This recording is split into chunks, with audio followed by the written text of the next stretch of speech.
श्री स्वामी समर्थ. श्री गुरुदेव दत्त. दिवाळीची खऱ्या अर्थाने सुरुवात ही दिवाळीच्या वसुबारस या दिवसापासून सुरुवात होते. आश्विन कृष्ण द्वादशी म्हणजे गोवत्स द्वादशी, यालाच आपण वसुबारस असे म्हणतो. तर वसुबारस याचा अर्थ वसु म्हणजेच द्रव्य म्हणजे धन, त्यासाठी असलेली बारस म्हणजे द्वादशी. या दिवसाला गोवत्स द्वादशी असे सुद्धा म्हणतात. भारताची संस्कृती कृषीप्रधान असल्याने या दिवसाचे महत्त्व विशेष आहे. या दिवशी संध्याकाळी गायीची आणि तिच्या पाडसाची दोघांची पूजा केली जाते. घरात लक्ष्मीचे आगमन व्हावे या हेतूने या दिवशी सवत्स धेनूची पूजा करण्याची सुद्धा पद्धत आहे.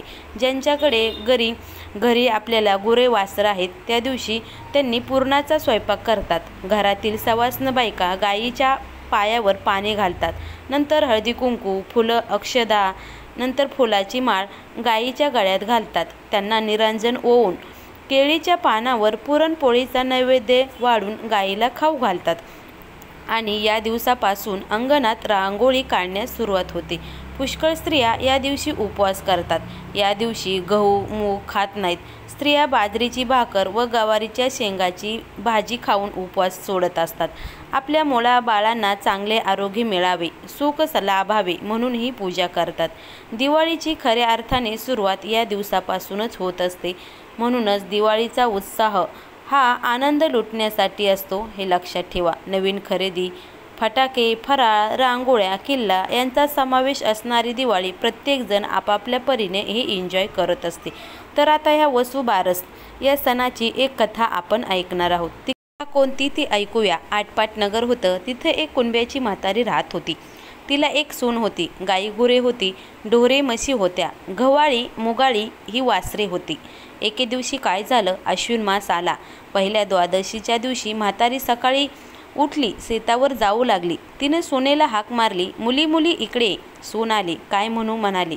म्हातारी म्हणाली, अगं मी शेतावर जात आहे, तू दुपारी माडीवर जा आणि गव्हाचे आणि मुगाचे ते दाणेत ते तू काढ आणि ते शिजवून ठेव, असं त्या म्हातारीनं आपल्या सुनेला सांगितलं आणि ती शेतात निघून गेली. सून माडीवर गेली, गहू मूग काढून ठेवले आणि खाली आली. गोट्यात गव्हाळी आणि मुगाळी ही वासरे उड्या मारत होती. हे लक्षात ठेवा, गव्हाळी आणि मुगाळी त्या वासरांचं नाव होतं. तिनं काय केलं, त्या वासरांना ठार मारलं, त्यांना चिरलं आणि शिजवून ठेवली आणि सासूची वाट पाहू लागली. दुपार झाली तशी सासू घरी आली. सुनेनं पान वाढलं. सासूनं पाहिलं तर तिच्या दृष्टीस तांबडं मांस पडलं. तिने हे काय म्हणून विचारलं तर सुनेनं सर्व हकीकत सांगितली. सासू घाबरली. न समजता चूक घडली म्हणून तशीच उठली. देवापाशी जाऊन बसली, प्रार्थना केली. देवा, या सुनेच्या हातून अपराध घडला, तिला क्षमा करा, गाई वासरे जिवंत करा. असं न झालं तर मी संध्याकाळी आपला प्राण देईन, असा निश्चय त्या म्हातारीने देवापाशी केला. देवापाशी बसून राहिली. देवाने तिचा एक निश्चय पाहिला, निष्कपट अंतकरण देखील पाहिले. पुढे संध्याकाळी गायी आल्या, हंबरटा फोडू लागले. तशी देवाला चिंता पडली.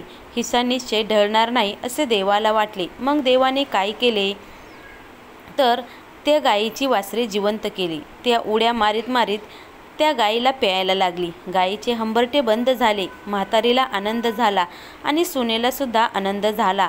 तसा आनंद सर्वांना तुम्हा आम्हाला हो. नंतर म्हातारीनं गायी गोरांची पूजा केली, स्वयंपाक करून नैवेद्य दाखवला आणि देवाचे आभार मानले.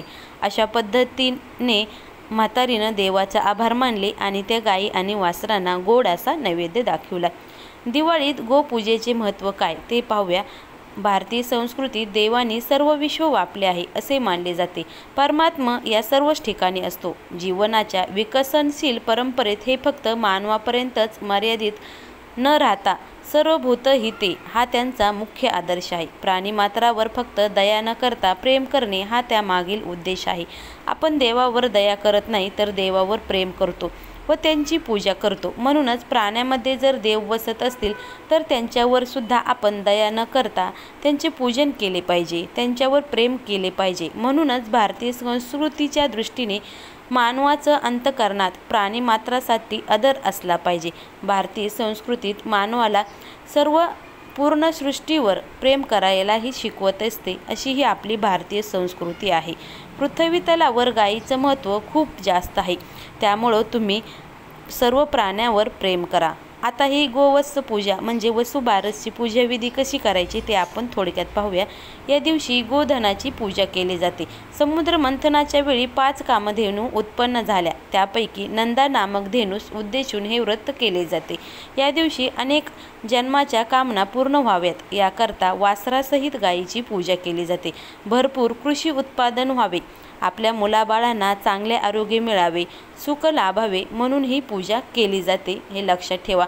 या दिवशी गायीच्या पायावर पाणी टाकावे, गायीला हळदी कुंकू, फुले, अक्षदा वाहून फुलाची माळ घालावी। वासराची सुद्धा अशाच प्रकारे पूजा करावी। निरंजन ओवाळून घ्यावे, गायीच्या अंगाला स्पर्श करावा, गायी वासराला गोडाचा नैवेद्य दाखवावा, गायीला प्रदक्षिणा घालावी। जवळपास गाय उपलब्ध नसल्यास घरीच पाटावर रांगोळीनं किंवा जे तुम्हाला मूर्ती जर भेटत असेल तर तुम्ही त्यांची सुद्धा पूजा करू शकता। या दिवशी स्त्रिया उपवास सुद्धा करतात। या दिवशी गहू मूग खात नाहीत, तर स्त्रिया बाजरीची भाकर आणि गवारीची शेंग खाऊन आपला उपवास सोडत असतात असं सांगितलं जातं। या दिवशी तव्यावर बनवलेले पदार्थ सुद्धा खाई नाहीत, कारण गायीप्रती कृतज्ञता म्हणून हा सण साजरा केला जातो। स्त्रिया आपल्या मुलाबाळांच्या चांगल्या आरोग्यासाठी व सुख समृद्धीसाठी ही पूजा करत असतात। आता आपल्याला या दिवशी आपल्या मुलांसाठी एक उपाय हा करायचा आहे। उपाय काय करायचा आहे बघा, असं मानलं जातं की तुम्ही गोमातेला गोघास दिला तर 33 कोटी देवांना जेवू घालण्याचं पुण्य मिळतं। गोमातेला गोघास दिल्यानंतर 3 कोटी देवांना जेवू घातल्याचं पुण्य म्हणजे 33 कोटांना देवांना जेवू घातल्याचं पुण्य मिळतं। ऋषीमुनींनी सुद्धा, देवी देवतांनी सुद्धा सर्वांनी गोमाता ह्या आपल्या सांभाळ केला होता। आपल्या मुलाप्रमाणे गोमातेचा त्यांनी सांभाळ केला होता। बघा आपल्याला इथं काय आपल्याला उपाय करायचा आहे बघा। वसुबारस दिवशी तुमच्या घरामध्ये जर मुलगा असेल किंवा मुलगी असेल आणि त्यांचं जर आरोग्य चांगलं राहत नसेल, त्यांना सारखं ते आजारी पडत असेल तर हा उपाय आपल्याला करायचा आहे। सायंकाळच्या दिवशी बघा 17 तारखेला आहे वसुबारस, तर या दिवशी सूर्य मावळण्याच्या अगोदर म्हणजे प्रदोष समय आपल्याला हा उपाय करायचा आहे। सर्वांनी आपल्या आईंनी आपल्या मुलांना घेऊन गाई आणि वासरा यांची पूजा करायची आहे। पूजा कशी करायची ते अगोदर सांगितलं। गाईच्या आणि वासराच्या पायावर तुम्ही हळदी कुंकू टाकायचं, अक्षदा टाकायच्यात, फुलांची माळ घालायची आणि आपल्याला आता इथं गाईला एक नैवेद्य खाऊ घालायचा आहे। बघा गोड आणि गहू म्हणजे आपल्याला लापशी असते ना, आपण तो गोड पदार्थ आपल्याला गाईला खाऊ घालायचा आहे। आणि हा गोड पदार्थ जर तुम्ही गाईला खाऊ घातला तर तुमच्यावर 33 कोटी देवांचा आशीर्वाद तर मिळेलच, शिवाय तुम्ही तुमच्या मुलावर कृपा तुमच्या मुलावर नक्कीच चांगली राहील, त्यांचे आरोग्य सुधारेल आणि त्यांची शारीरिक सुद्धा मानसिक सुद्धा प्रगती चांगली होईल, हे लक्षात ठेवा। म्हणून आपल्या मुलांच्या आरोग्यासाठी आणि त्यांच्या भविष्यासाठी आपल्याला हा उपाय करायचा आहे। तर तुम्ही हा उपाय वसुबारस या दिवशी नक्कीच करू शकता। प्रदोष समयीत आपल्याला हा उपाय करायचा आहे।